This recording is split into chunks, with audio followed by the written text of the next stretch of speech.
ஜமீல் மக்காவின் மிகவும் சக்தி வாய்ந்த குலங்களில் ஒன்றான குறைஷ் குலத்திலிருந்து வந்தவர். அவளின் தந்தை ஹர்ப் பின் உமையா மக்காவில் மிகவும் மதிப்புக்குரிய தலைவர்களில் ஒருவராக இருந்தவர். இதனால் ஜமீல் மிகவும் பிரபலமான மற்றும் சக்தி வாய்ந்த குடும்பத்தில் பிறந்தவர். அவள் உயர்தரமான குடும்பத்தில் இருந்தாலும் நல்ல குணம் அவருக்கு கிடைக்கவில்லை. குழந்தை பருவத்திலிருந்தே அவள் ஆசைகள் நிறைந்தவர், பெருமிதம் மிக்கவர், கோபம் நிறைந்தவர். இளம் வயதில் அபுலஹப் என்பவரை திருமணம் செய்தாள். அபுலஹப் அப்துல் முத்தலிப் என்பவரின் மகனாவார். அபுலஹப் மக்காவில் மிக பெரிய பணக்காரும் சக்தி வாய்ந்தவருமாக திகழ்ந்தார். பணம் ஜமீலுக்கு பெருமிதம் மற்றும் செல்வாக்கை அளித்தது.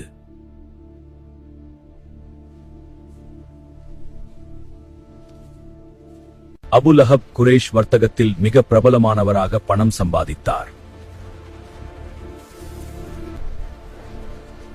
ஜமீல் அந்த செல்வத்தை பயன்படுத்தி மக்காவில் மிகவும் பேசப்படும் பொன்னாக மாறினாள். ஆனால் அவளின் மிகவும் அறியப்பட்ட பண்புகளில் ஒன்று அவளின் கூர்மையான நாக்காகும். அவள் தனது கணவரின் செல்வத்தை மட்டும் நம்பி வாழ்ந்த பெண் அல்ல.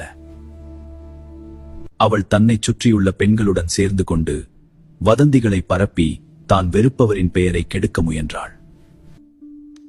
இது அவளை இன்னும் அதிகமாக பெருமைப்பட வைத்தது. ஆனால் உண்மையில் அவள் தனது அதிகாரத்தை இழப்பதில் பயந்தவளாக இருந்தாள். மற்றவர்களின் மரியாதையை கெடுப்பதையே குறிக்கோளாக வைத்திருந்தாள். மக்காவில் பெரும்பாலானவர்கள் வணிகத்தில் கவனம் செலுத்திய போதிலும் சிலர் தங்கள் குலங்களின் கௌரவத்தை பாதுகாப்பதில் அதிக கவனம் செலுத்தினர். ஜமீல் தனது குலத்தின் பெருமை மற்றும் கணவரின் நிலையை பாதுகாப்பதில் முழு கவனம் செலுத்தினாள். அவளுக்கு முக்கியமானது குரேஷ் தலைமை, குறிப்பாக உமையா குடும்பம். ஆனால் ஒரு நாள் மக்காவில் அதிர்ச்சியான செய்தி பரவியது. முகம்மது நபி ஸல்லல்லாஹு அலைஹிஸ்ஸலாம் அவர்கள் தாம் அல்லாஹ்வின் தூதர் என்று கூறினார். ஜமீலுக்கு இது ஒரு பேராபத்தாக இருந்தது. நபியின் குடும்ப மரபை பற்றி அவளுக்கு மிகவும் நன்றாக தெரிந்திருந்தது. நபி ஸல்லல்லாஹு அலைஹிஸ்ஸலாம் அவர்கள் ஹாஷிம் குடும்பத்தைச் சேர்ந்தவர். அது குரேஷின் வலுவான ஒரு கிளையாகவும் இருந்தது. அதனால் நபி ஸல்லல்லாஹு அலைஹிஸ்ஸலாம் உண்மையிலேயே ஒரு இறை தூதர் என்றால் அவளின் அதிகாரம் ஆபத்தில் சிக்காதா? ஜமீலுக்கு உண்மையான பிரச்சனை உண்மையை ஏற்பதல்ல. மக்காவில் இஸ்லாம் பரவினால் குரேஷின் ஆட்சி மாறிவிடும். அவள் பெருமைப்படும் உலகம் சிதைந்து போய்விடும். அதனால்தான் இஸ்லாமுக்கு எதிராக போராடிய முதல் பெண்களில் ஒருவராக அவளானாள். அவளின் கணவர் அபூ லஹப் ஏற்கனவே நபியை எதிர்க்கத் தொடங்கியிருந்தார். ஆனால் ஜமீல் அந்த வெறுப்பை இன்னும் அதிகப்படுத்தினாள். அவள் இஸ்லாமுக்கு எதிராக நிற்பது மட்டும் இல்லாமல் அதை அழிக்கவும் நபியின் கௌரவத்தை குறைக்கவும் எல்லா முயற்சிகளையும் செய்தாள். அவளின் நஞ்சான வார்த்தைகள் மக்காவின் குறுகிய தெருக்களிலும் வீடுகளின் முற்றங்களிலும் காபாவை சுற்றியும் ஒலித்தன.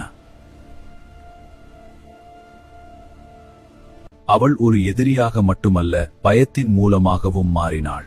ஆனால் அவளின் உண்மையான போராட்டம் இப்போதுதான் தொடங்கியது. ஜமீலுக்கு இஸ்லாம் என்பது ஒரு நம்பிக்கை மட்டுமல்ல, அது அவளின் வாழ்க்கைக்கு ஒரு பெரும் ஆபத்தாக இருந்தது.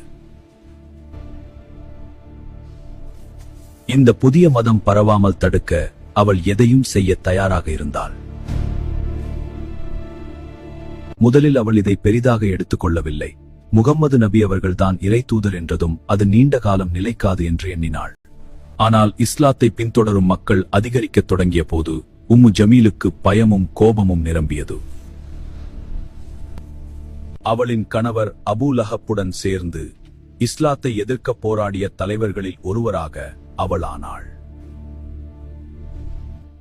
ஜமீலுக்கு மக்காவில் பெண்களிடத்தில் வலுவான ஆதிக்கம் இருந்தது. அவள் ஒரு வார்த்தை கூறினால் கூட நகரம் முழுவதிலும் வேகமாக பரவ முடிந்தது. அவள் அந்த அதிகாரத்தை பயன்படுத்தி பொய்க்கதைகள் உருவாக்கி தவறான செய்திகள் பரப்பி இஸ்லாமுக்கு சேதம் செய்ய முயன்றாள். இறை தூதரை பைத்தியக்காரன் என்று அவள் சொல்வாள். அவர் ஒரு சூனியக்காரர் என்று அவள் மக்களை எச்சரித்தாள். அவர் மக்காவின் ஒழுங்கை உடைக்கும் பொய் மனிதர் என்று அவள் கூறினாள். அவளின் பொய்களால் மனிதர்களை தன்வசமாக்கினாள். அவளின் உண்மையான குறிக்கோள் நபியின் கௌரவத்தை கெடுக்கவும் மக்களை அவரிடமிருந்து விலகச் செய்வதுமே ஆகும். அவள் இஸ்லாத்தை எதிர்ப்பதற்காக மிகவும் தரம் தாழ்ந்த முறைகளையும் பயன்படுத்தினாள். ஒரு நாள் மக்காவின் சந்தையில் அவள் மக்கள் முன்னிலையில் குரல் எழுப்பி, முகம்மது நபி எனது குடும்பத்தினரை சேதப்படுத்துகிறார் என்று சொன்னார். ஆனால் உண்மையில் நபி மிகவும் நேர்மையானவர். உம்மு ஜமீல் தனது மிக பெரிய எதிரியாக அன்னை கத்தீஜா ரலியை நினைத்தார். ஏனெனில் கதீஜா அலி அவர்கள் மக்காவின் மிகவும் மதிக்கப்படும் பெண்களில் ஒருவரும் நபியின் ஆதரவாளருமானவர். ஆனால் அவள் என்ன செய்தாலும் கதீஜா அலி அவர்களின் அமைதியான மற்றும் கௌரவமான நிலைப்பாட்டுக்கு எதிராக வெற்றி பெற முடியவில்லை. இதனால் உம்மு ஜமீல் கதீஜா அலி அவர்கள் மூலம் இஸ்லாமுக்கு எதிரான வெறுப்பை வெளிப்படுத்த தொடங்கினாள். கதீஜா அலி அவர்களை சந்திக்கும் பெண்களை, நீங்கள் அவரை சந்திக்கத் தொடர்ந்தால் நாங்கள் உங்களை சமூகத்திலிருந்து விலக்குவோம் என்று அச்சுறுத்தினாள். ஆனால் கதீஜா அலி அவர்கள் அவளின் சவால்களை கையாள்வதில் பொறுமையாகவும் வலுவாகவும் இருந்தார். அவர்களுடைய இதயத்தில் உள்ள ஈமான் உம்மு ஜமீலின் கோபத்தை விட மிகவும் பெரியது. உம்மு ஜமீல் வார்த்தைகளால் மட்டுமல்ல, இஸ்லாமை செயல்களில் தடுக்க அனைத்து வழிகளையும் முயற்சித்தாள். புதிய முஸ்லிம்களை பயமுறுத்தி அவர்களை இஸ்லாமை விட்டு விலகச் செய்ய அவள் திட்டங்கள் தீட்டினாள். குறைஷ் தலைவர்களை தூண்டி முஸ்லிம்கள் மீது அழுத்தத்தை அதிகரிக்கச் செய்தாள். நபி அவர்கள் நடக்கும் பாதைகளில் கற்களையும் முள்ளுகளையும் வைத்து அவர்களை காயப்படுத்த முயன்றாள். முஸ்லிம்களின் வணிகத்திலும் சமூக வாழ்க்கையிலும் இருந்து விலக்குமாறு மக்களை ஊக்குவித்தாள். ஒரு நாள் நபி அவர்கள் காபாவிற்கு அருகில் தொழுகையை ஆரம்பித்தார்கள். அல்லாஹு அக்பர். அபூ லஹப் மற்றும் உம்மு ஜமீல் தங்களது மக்கள் சிலரை அவர் மீது அசுத்தங்களை எரியுமாறு கட்டளையிட்டனர். மக்காவின் மிக உயர்ந்த மற்றும் நேர்மையான மனிதரை அவமதிக்க அவர்கள் ஒரு நிமிடமும் தயங்கவில்லை. அவர்கள் எவ்வளவு முயன்றாலும் முஸ்லிம்களின் எண்ணிக்கை தினந்தோறும் அதிகரித்துக் கொண்டே இருந்தது. இது உம்மு ஜமீலை இன்னும் கோபக்காரியாக மாற்றியது. பொய்களும் அவதூறுகளும் அவளுக்கு இனி போதுமானதாக இல்லை. பொய்கள் இனி போதாது. அவள் நபியை கொல்ல திட்டமிடத் தொடங்கினாள். ஆண்டுகள் கடந்தது. உம்மு ஜமீல் இஸ்லாமின் மிகப்பெரிய எதிரிகளில் ஒருவராக மாறினாள். ஆனால் அவளின் பெயர் மக்காவின் தெருக்களில் மட்டும் பேசப்படவில்லை. அது என்றும் சபிக்கப்பட்டவர்களில் ஒருவராக குர்ஆனிலும் பதிவு செய்யப்பட்டது. இஸ்லாம் பரவிய போது அபூ லஹப் மற்றும் உம்மு ஜமீல் முஸ்லிம்களுக்கு எதிராக மேலும் கொடூரமாக நடந்து கொண்டனர். ஆனால் அவர்கள் எதை செய்தாலும் அல்லாஹ்வின் உண்மை வெற்றி பெறும். சூரா அல் மசத் என்பது அபூ லஹப் மற்றும் அவரது மனைவியின் மீது அல்லாஹ்வின் தெளிவான சாபமாக இருந்தது. இந்த சூரா வெளிப்படுத்தப்பட்ட போது உம்மு ஜமீலும் அபூ லஹபும் சந்திக்க வேண்டிய விதி உறுதியாகிவிட்டது. ஒரு நாள் நபி அவர்கள் சஃபா மலை மேல் நின்று குறைஷ் மக்களை அழைத்தார். குறைஷ் மக்களே, இந்த மலைக்கு பின்னால் தாக்கத் தயாராக ஒரு படை இருக்கிறது என்று நான் சொன்னால் நீங்கள் நம்புவீர்களா? அங்கு இருந்த அனைவரும் ஆம், நீங்கள் ஒருபோதும் பொய் பேசவில்லை என்று பதிலளித்தனர். அப்போது நபி அவர்கள் கூறினார், அப்படியானால் ஒரு பெரிய தண்டனை பற்றி நான் உங்களுக்கு எச்சரிக்கிறேன். அவ்வாறு நபி கூறிய பிறகு அங்கு அமைதி நிலவியது. இதுவே இஸ்லாமை வெளிப்படையாக அறிவித்ததற்கான தொடக்கம்.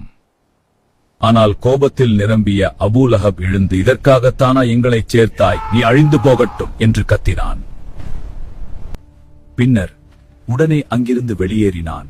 இந்த வார்த்தைகளுக்கு பிறகு அல்லாஹ் சூரா அல் மசத்தை அருளினான். அபூ லஹபின் கைகள் அழிந்து போகட்டும், அவனும் அழிந்தான். அவனுடைய செல்வமும் அவன் சம்பாதித்ததும் அவனுக்கு பயனளிக்காது. அவன் எரியும் நெருப்பில் எரியப்படுவான். அவனுடைய மனைவியும் நெருப்பிற்கான மரக்கட்டைகளை சுமப்பவள். அவளுடைய கழுத்தில் நார் கயிறு இருக்கும். இந்த சூரா அபூ லஹபும் உம்மு ஜமீலும் எதிர்கொள்ளும் பயங்கரமான முடிவை அறிவித்தது. இதில் மிகவும் தாக்கமளிக்கும் பகுதி மரக்கட்டைகளை சுமப்பவள் என்ற வாசகம். இது நபியை சேதப்படுத்த கற்களையும் முள்ளுகளையும் அவள் எடுத்துச் சென்றதை குறிக்கிறது. அதே சமயம் அவளுடைய தீய மற்றும் அழிவை ஏற்படுத்தும் இயல்பையும் வெளிப்படுத்துகிறது. சூரா அல் மசத் வெளிப்படுத்தப்பட்ட போது உம்மு ஜமீல் மிகுந்த கோபத்தில் ஆழ்ந்தாள். அவளுக்கு இந்த சூரா ஒரு மரண தண்டனை போல இருந்தது. மக்காவின் மக்கள் இப்போது அவளின் நிலை குறித்து பேசத் தொடங்கினர். குரேஷின் தலைவர்கள் கூட அவளை கேலி செய்தனர். ஒரு நாள் அவள் ஒரு பெரிய கல்லை எடுத்து நபியை கொல்லத் திட்டமிட்டாள். அவள் மஸ்ஜிதுல் ஹராமுக்கு சென்றாள். ஒரு பெரிய கல்லை கையில் பிடித்தபடி அங்கு நபி அவர்கள் அபூபக்கர் அலி அவருடன் அமர்ந்திருந்தார். நபி அவர்கள் அங்கேயே இருந்த போதிலும் உம்மு ஜமீலுக்கு அவர் தென்படவில்லை. பின் அவள் அபூபக்கர் அலியிடம் திரும்பி, உங்கள் தோழன் எங்கே என்று கோபத்துடன் கேட்டாள். அவரை கொலை செய்ய வந்திருப்பதாக கூறினாள். அவள் மிகுந்த கோபத்தில் அவர்தான் தன் மந்திரமும் பொய்களாலும் மக்களை ஒருவருக்கொருவர் எதிராக மாற்றிவிட்டார் என்று கோபத்துடன் குற்றம் சாட்டினாள். அபூபக்கர் அலி அமைதியாக அவளை நோக்கினார். அல்லாஹ் நபியை அவளின் கண்களுக்கு மறைத்திருந்தான். உம்மு ஜமீல் கோபத்தில் கத்தியவாறு தனது கையில் இருந்த கல்லை எறிந்துவிட்டு விரைவாக அங்கிருந்து சென்றாள். சூரா அல் மசத் அவளின் முடிவை அறிவித்துவிட்டது என்பதை அவள் நன்றாக அறிந்திருந்தாள். இப்போது அவள் எவ்வளவு கோபப்பட்டாலும் அல்லாஹ்வின் தீர்ப்பு மாறாது. சூரா அல் மசத் வெளிப்படுத்தப்பட்டது அபூ லஹப்புக்கும் உம்மு ஜமீலுக்கும் ஒரு பெரிய பேரழிவாக இருந்தது. இஸ்லாமின் வளர்ச்சியை தடுக்க அவர்கள் எல்லாவற்றையும் முயன்றிருந்தாலும் அல்லாஹ் ஏற்கனவே அவர்களின் வேதனையான முடிவை எழுதி வைத்திருந்தான். நபியை எதிர்த்த அவர்களின் வெறுப்பு பொய்களிலும் அடக்குமுறையிலும் மட்டும் நிற்கவில்லை. முஸ்லிம்களுக்கு எதிராக நடந்த சமூக மற்றும் பொருளாதார புறக்கணிப்பை ஆதரித்த தலைவர்களில் ஒருவராக அபூ லஹப் இருந்தான். இந்த கடுமையான புறக்கணிப்பு 3 ஆண்டுகள் நீடித்து முஸ்லிம்களுக்கு மிகுந்த துன்பத்தை ஏற்படுத்தியது. ஆனால் அபூ லஹப்பும் உம்மு ஜமீலும் இஸ்லாமின் வளர்ச்சியை நிறுத்த முடியவில்லை. மாறாக அவர்களின் கொடூரம் அவர்களுடைய சொந்த அழிவிற்கே வழிவகுத்தது. சூரா அல் மசத் மூலம் அல்லாஹ் ஏற்கனவே அபூ லஹப் நரகத்தில் நிரந்தர தண்டனை அனுபவிப்பான் என்று அறிவித்திருந்தான். இந்த உலகிலேயே அவனுடைய தண்டனை அவமானத்திலும் நோயிலும் வெளிப்பட்டது. மக்காவில் ஒரு கொடிய நோய் பரவியது.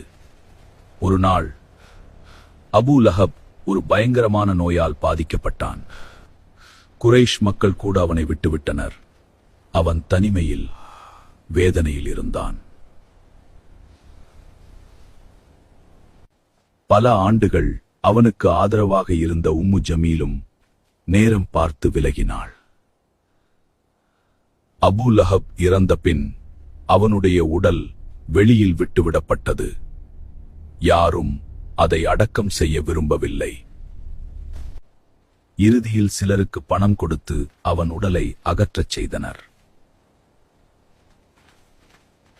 அவர்கள் அவனை ஒரு குழியில் எறிந்து கற்களால் மூடிவிட்டனர்.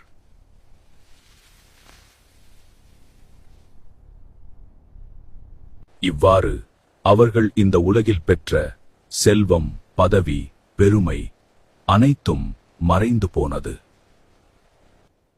அபூ லஹப்பின் மரணத்திற்கு பிறகு உம்மு ஜமீல் தனியாகிவிட்டாள். ஒரு காலத்தில் எல்லாவற்றிலும் தன்னிடம் அதிகாரம் உள்ளது என்று நினைத்த வலிமையான அகங்காரமான பெண் திடீரென பலவீனமானவளாகவும் உதவியற்றவளுமானவளாக மாறினாள். மக்காவின் மக்கள் அவளை பற்றி மெல்ல பேசிக்கொண்டே சூரத் அல் மசத் உண்மையாகிவிட்டது. அல்லாஹ்வின் சாபம் அவள் மீதும் அவளுடைய கணவர் மீதும் விழுந்துவிட்டது என்று கூறினர். ஆனால் உம்மு ஜமீல் தனது விதியை ஏற்க மறுத்தாள். அவள் மக்கா முழுவதும் நடந்து முஸ்லிம்களுக்கு எதிராக வெறுப்புடன் பேசத் தொடர்ந்தாள். காலப்போக்கில் அவளும் பலவீனமானவளாகவும் நம்பிக்கையற்றவளாகவும் மாறினாள். வரலாற்று சான்றுகளின்படி அவளுக்கும் ஒரு பயங்கரமான மரணம் நடந்தது. சில வரலாற்று குறிப்புகள் அவள் ஒரு பெரிய கல்லின் கீழ் நொறுங்கி போனாள் என்று கூறுகின்றன. மற்ற சிலர் அவள் கழுத்தில் கயிறு சுருக்கப்பட்டு இறந்தாள் என கூறுகின்றனர். சூரத் அல் மசத்தில் உள்ளது போல் அவளுடைய கழுத்தில் நார்கயிறு இருக்கும் என்பது அவளுடைய மரணத்தில் உண்மையாக மாறின. உம்மு ஜமீலும் அபு லஹப்பும் இஸ்லாமின் மிகப்பெரிய எதிரிகளாயிருந்தனர். ஆனால் இறுதியில் அவர்கள் அல்லாஹ்வின் தண்டனையை தவிர்க்க முடியவில்லை. இந்த உலகில் அவர்கள் தங்கள் செல்வம், பதவி மற்றும் அகங்காரத்தில் மகிழ்ச்சியாக இருக்கிறார்கள் என்று நினைத்தனர். ஆனால் அவர்களின் முடிவு அவமானம், வேதனை மற்றும் துன்பத்தால் நிரம்பியது. இந்த சம்பவம் உலகத்தாருக்கு நியாய தீர்ப்பு நாள் வரை பெரிய பாடம். ஓ அல்லாஹ், அபு லஹப் மற்றும் உம்மு ஜமீல் போல இதயங்கள் அடைப்பட்டவர்களில் நம்மை சேர்க்காதே. நபியின் பாதையில் அமைதி, நீதி மற்றும் நல்ல பண்புடன் வாழ நம்மை வழிநடத்து. நமது இதயங்களை அகங்காரம், பொறாமை மற்றும் வெறுப்பில் இருந்து சுத்தப்படுத்து. நம்மை நேர்மையான பாதையில் நிலைத்திருக்க வைக்கவும்.